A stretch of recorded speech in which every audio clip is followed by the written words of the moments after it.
Apakah fungsi dari saksi-saksi yang tertulis di Alkitab? Apakah ini adalah peraturan duniawi yang digunakan di dalam kehidupan orang-orang percaya? Di manakah dan kapankah asal mulanya peraturan ini ditetapkan di dalam Alkitab? Dan siapakah saksi-saksi palsu yang tertulis di Alkitab? Apakah tujuan mereka sebenarnya? Siapakah yang menggerakkan saksi-saksi palsu tersebut? Sahabat Shalom. Torah 30 menit adalah pelaku Taurat.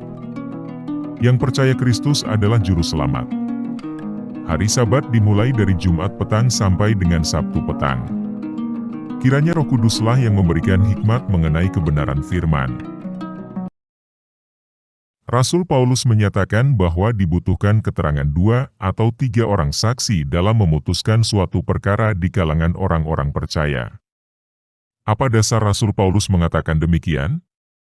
Apakah peraturan yang dibuat oleh Rasul Paulus sendiri? Ataukah peraturan dari kerajaan Romawi? Apakah peraturan duniawi yang diaplikasikan ke dalam kalangan orang-orang percaya? Yehusha Kristus menjelaskan bahwa konsep saksi yang lebih dari satu orang tidak lain berasal dari Taurat.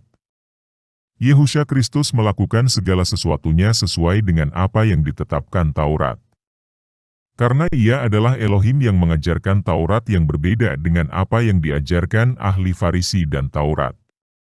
Bukan berdasarkan tradisi nenek moyang, melainkan sama dengan apa yang diberikan Yahwa Bapa di Gunung Sinai. Bila kematian Kristus merupakan tanda pembatalan Taurat, mengapa Rasul Paulus tetap mengajarkannya bahkan setelah ia terangkat ke sorga? Sekali lagi kami tekankan bahwa kelahiran, kematian, kebangkitan dan terangkatnya Yehusha Kristus tidaklah membatalkan Taurat. Dan memang Kristus tidak pernah menyatakan ataupun mengajarkan membatalkan Taurat. Di dalam 10 perintah, yaitu perintah ke-9, umumnya orang-orang mengenal dengan frasa, jangan berbohong. Sehingga bila ada seseorang berbohong, apapun itu jenis kebohongannya, maka akan dikatakan melanggar perintah ke-9. Bila kita perhatikan ayat ini, maka makna terkandung di dalamnya bukanlah berbohong mengenai diri sendiri, melainkan berbohong mengenai orang lain, atau disebut juga saksi dusta.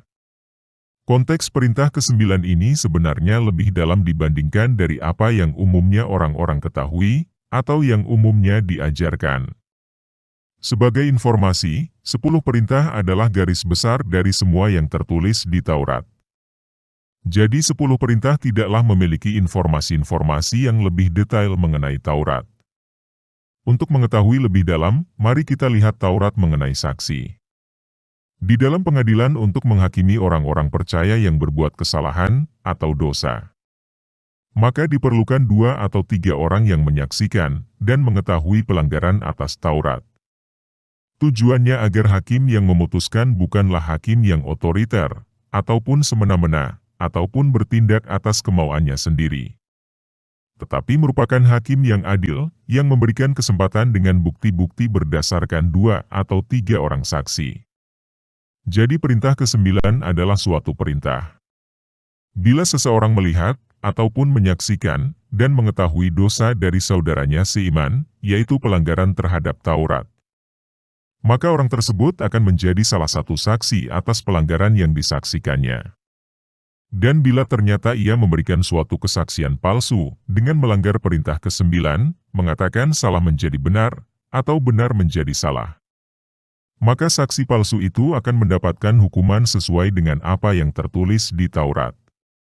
Jika memang Taurat dibatalkan, maka hakim yang memutuskan perkara dapat mengadili sesuai dengan yang dikehendaki tanpa adanya saksi-saksi. Bila Taurat dibatalkan, maka saksi-saksi palsu tidaklah mendapatkan hukuman. Jadi apakah Taurat adalah suatu perintah yang buruk? Tentu tidak. Sekali lagi kami jelaskan bahwa saksi-saksi diperlukan ketika akan memberikan hukuman. Bahkan Yahwa Elohim pun melakukan apa yang tertulis di Taurat, yaitu menunjuk langit dan bumi sebagai saksi-saksi sebelum menjatuhkan hukuman atas suatu pelanggaran. Siapakah yang dimaksud dengan langit dan bumi? Akan kami bahas di konten-konten berikutnya. Pelanggaran yang dimaksudkan di sini jelas terhadap Taurat. Alkitab menuliskan bahwa Taurat adalah instruksi-instruksi yang mudah untuk dikerjakan. Mengapa sesuatu yang mudah harus dilanggar? Tidak lain karena kekerasan hati manusia dan penolakan terhadap perintah-perintah yang diberikan oleh Pencipta langit dan bumi. Penolakan terhadap Taurat secara tidak langsung berarti penolakan terhadap Yahwa Elohim sendiri. Walaupun demikian jahatnya manusia-manusia yang telah menolak Yahwa Elohim, manusia-manusia tersebut tetaplah dihukum dengan cara yang adil. Yahwa Elohim sebagai hakim, dan saksi-saksi berasal dari luar dirinya.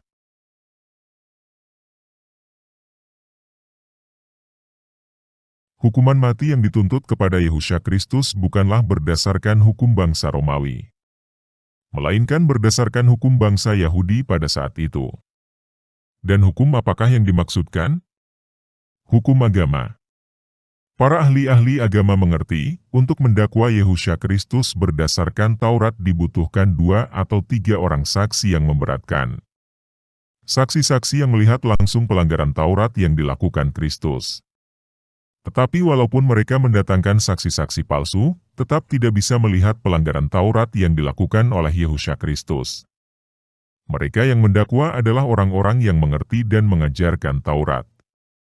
Bila memang Yehusha Kristus melanggar Taurat, bukankah mereka akan dengan mudahnya mendakwa? Tetapi pada kenyataannya tidak ada yang dilanggar. Karena Yehusha Kristus adalah pelaku Taurat sejati. Bila Kristus adalah pelaku Taurat, apakah ia akan mengajarkan untuk menolak ataupun membatalkan Taurat? Bukankah itu akan bertolak belakang dengan apa yang dilakukan oleh Kristus? Seorang guru yang mengajarkan sesuatu yang tidak sesuai dengan apa yang dilakukannya. Mari kita kembali ke ayat berikut. Kembali saksi-saksi palsu hadir untuk mendakwa pelanggaran terhadap apa yang dilakukan murid Yehusha Kristus, yaitu Rasul Stefanus. Kejadian yang sama juga terjadi dengan Rasul Stefanus.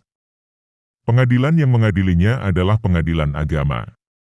Dan kembali berdasarkan Taurat harus ada 2-3 orang saksi yang memberatkan, yang menyaksikan apakah benar Rasul Stefanus melanggar Taurat. Karena mereka adalah saksi-saksi palsu, maka apa yang dituduhkan tidaklah benar. Dan itu berarti Rasul Stefanus tidaklah menghina tempat kudus, atau bait suci, dan juga tidak menghina, ataupun menolak Taurat. Karena Rasul Stefanus adalah pelaku Taurat sejati, seperti sang gurunya sendiri, yaitu Yehusha Kristus. Siapakah yang dimaksud dengan saksi-saksi di dalam Alkitab? Mereka adalah orang-orang yang memberikan kesaksian atas pelanggaran-pelanggaran Taurat. Dan siapakah yang dimaksud dengan saksi-saksi palsu di dalam Alkitab? Mereka adalah orang-orang yang memberikan kesaksian palsu, yang memutarbalikkan fakta sebenarnya. Yang benar dikatakan salah, dan yang salah dikatakan benar. Tetapi siapakah dalang, atau sosok di belakang dari semua saksi-saksi palsu di muka bumi ini?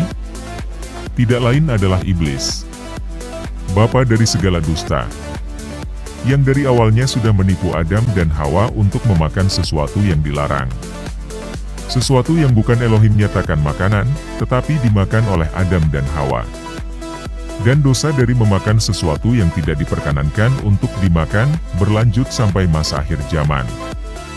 Iblis akan mengumpulkan saksi-saksi palsu dari masa ke masa. Dari masa nabi-nabi, masa rasul-rasul, sampai ke masa sekarang, dan sampai akhir zaman. Saksi-saksi palsu ini akan menyatakan bahwa orang-orang yang melakukan kehendak Yahwa Bapa, mereka akan katakan tidaklah sesuai dengan apa yang sudah Yehusha Kristus ajarkan. Dan kepada orang-orang yang tidak mau melakukan kehendak Bapa di sorga, mereka akan katakan sesuai dengan apa yang diajarkan oleh Yehusha Kristus. Karena mereka adalah saksi-saksi palsu yang memutarbalikkan kebenaran firman Yahwa Bapa, yang akan membuat seakan-akan pengajaran Yehusha Kristus bertentangan dengan Yahwa Bapa.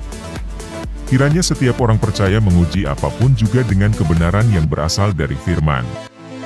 Amin.